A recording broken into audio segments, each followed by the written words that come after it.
Last video प्राणायाम प्राणायाम part 5 या 6 मेरे ध्यान में नहीं है सर। प्राणायाम करते वक्त कुछ बातों का आपको ध्यान रखना है। खुले आसमान में, खुली हवा में, तेज हवा में आपको प्राणायाम नहीं करना है। जब हवा का वेग तेज होगा तो आपको प्राणायाम नहीं फलेगा। आपको हो सकता है शुरू में फिर वो समुद्री हवा, ठंडी हवा या ठंड के मौसम में आपको ठंड लग जाए, कफ हो जाए, और तेज हवा के वेग में आपको सर दुखना शुरू हो जाए, वायु आपके सर पे चढ़ जाए। तो पहले आपको उठना है, पेट साफ करना है, 2 गिलास निवाया पानी पीना है जितना हो पाया। उसके बाद पूरा पेट साफ करने के लिए अब हम प्राणायाम की तरफ जाते हैं। लेकिन प्राणायाम करने से पहले क्या करना है आपको? कपालभाति, विरेचन, षटकर्म। षटकर्म मतलब नाड़ियों को शोधन, नाड़ियों को पहले श्वासों को बाहर फेंकना, थोड़ा श्वासों को बाहर फेंकना, अंदर की गंदगी को बाहर फेंकना, ताकि फिर अच्छे से प्राणायाम हो सके। तो प्राणायाम आपके श्वास का जो गहरा रूप है उसका नाम है प्राण। आयाम का मतलब है विस्तार, एक्सपेंशन, प्राणों का विस्तार। प्राण का गहरा, लंबा, सूक्ष्म, पतला, धीमा, लवली श्वास, प्रेम से भरा हुआ श्वास चलना, इसी का नाम है प्राणायाम। धीमा, गहरा, सूक्ष्म, पतला, आवाज रहित, लंबा श्वास, यह है दैट्स प्राणायाम। नाड़ी शोधन प्राणायाम, अनुलोम विलोम प्राणायाम। अब यहां पर कई लोगों को समस्या होगी, बोलो क्या? कई लोग भ्रस्त्रिका को भी प्राणायाम कहते हैं, कपालभाति को भी प्राणायाम कहते हैं, तो फिर वो कंफ्यूज हो जाते हैं। भाई बाकी सारे अलग अलग दृष्टि से, दूसरी दृष्टि के क्रियाएं हैं। जैसे कपालभाति प्राणायाम नहीं है, कपालभाति षटकर्म है। विरेचन श्वासों को तेज फेंकता है, तेज तेज लेना, तेज फेंकना। ये भ्रस्त्रिका में भी श्वास तेज आता है और तेज फेंकते हैं, तो भ्रस्त्रिका भी प्राणायाम नहीं है। प्राणायाम करने के लिए तैयारी करने का एक मार्ग है। अपने आप को गर्म करना, ट्रैक्टर चलाना, ट्रैक्टर कैसे?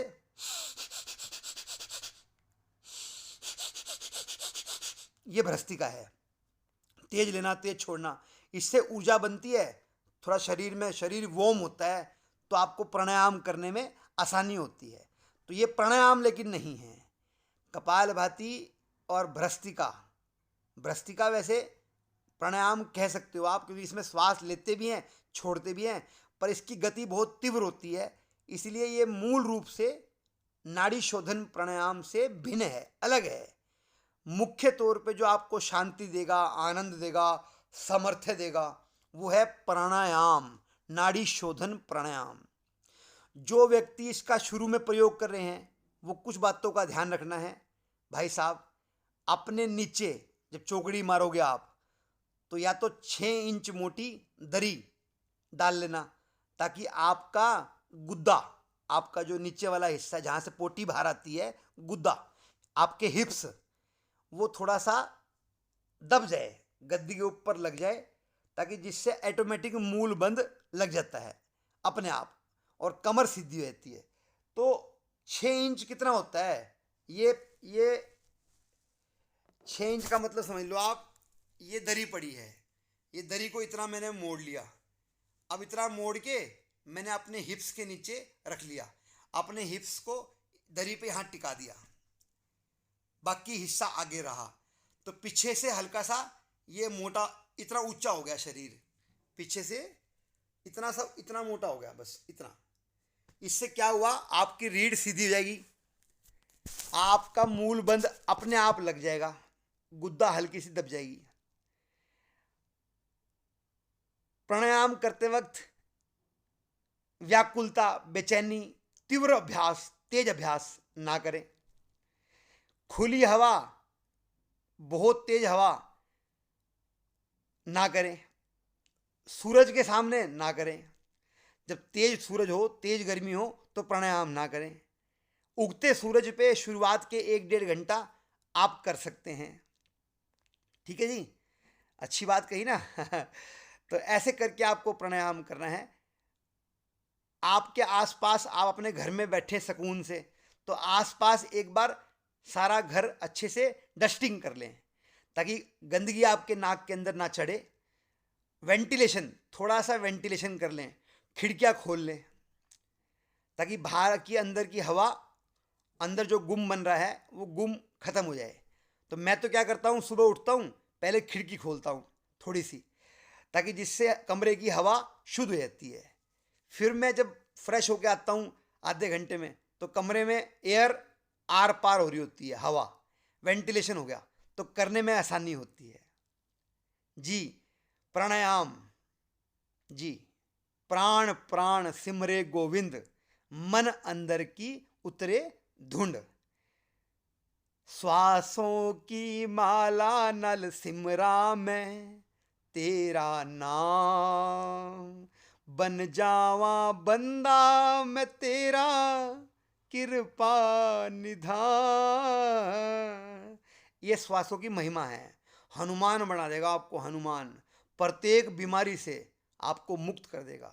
आध्यात्मिक पथ पे अपने आप को जानने का सर्वोत्तम मार्ग है अष्टांग योग।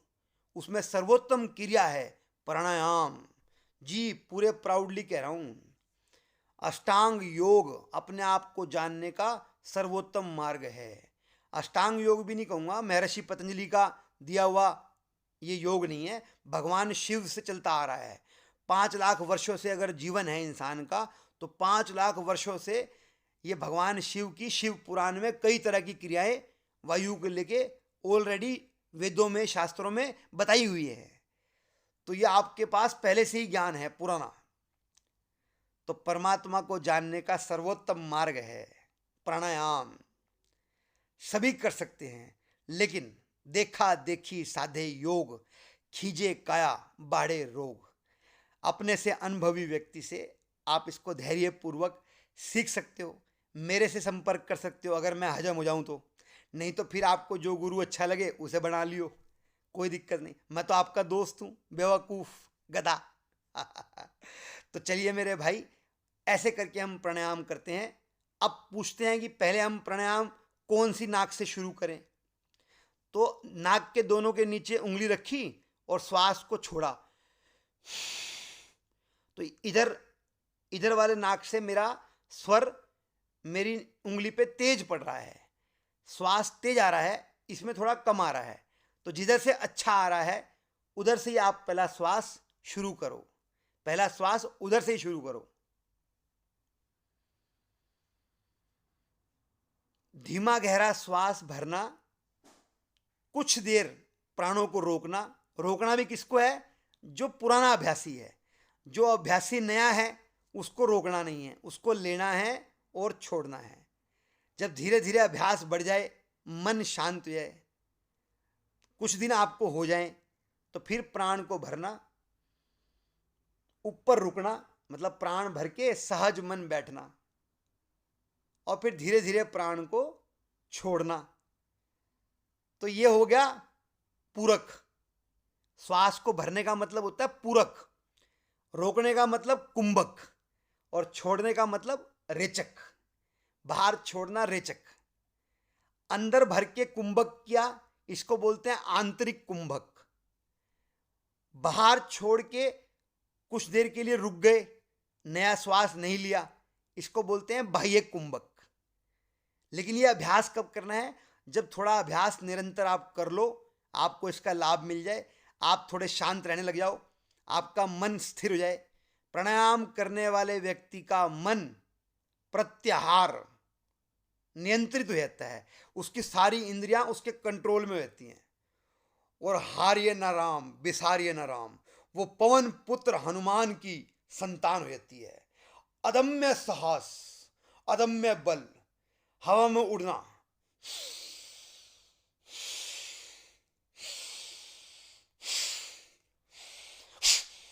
ताकतवर प्राण, ये उसके पास ताकत हो जाती है। तो आप करोगे ना मेरे भाई? धैर्यपूर्वक करना, हाथ जोड़ के विनती है, अहंकार मत करना। जब भी आप बेचैन होके, परेशान होके करोगे, तो आप बहुत दिन तक कर नहीं पाओगे। सही तरीके से समझदारी से करोगे, सहज मन होकर थोड़ा सा धीमा धीमा प्रयास करोगे।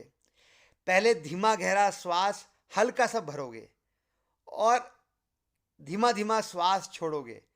धीरे धीरे बाल्टी के नीचे से श्वास भरते हुए जब शरीर में ऊर्जा बढ़ेगी, गंदगी कम होगी, मन शांत होगा, तो अपने आप प्राण गहरा होना शुरू हो जाएगा।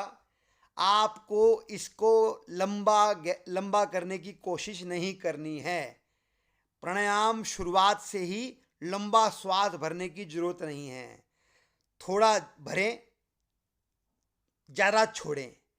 धीरे धीरे लंबा आना शुरू हो जाएगा अपने आप ही और आराम से श्वास छूटना चालू हो जाएगा। फिर एक समान स्थिति बन जाएगी। जितना भरा जाएगा उतना धैर्यपूर्वक छोड़ा जाएगा और आपको आनंद की प्राप्ति और यहाँ तक पूरा प्राण भर जाएगा आराम से। कैसे?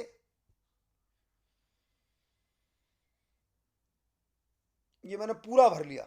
पूरा भर के आपके चेहरे पे भगवान का तेज आपने पूरा भर लिया और अब हनुमान जी की तरह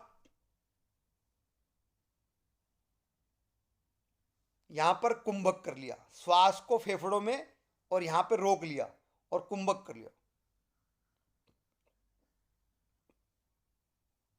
जितना प्रेम से रोक पाए रोका, ये वाला बंद खोला और श्वास को छोड़ा।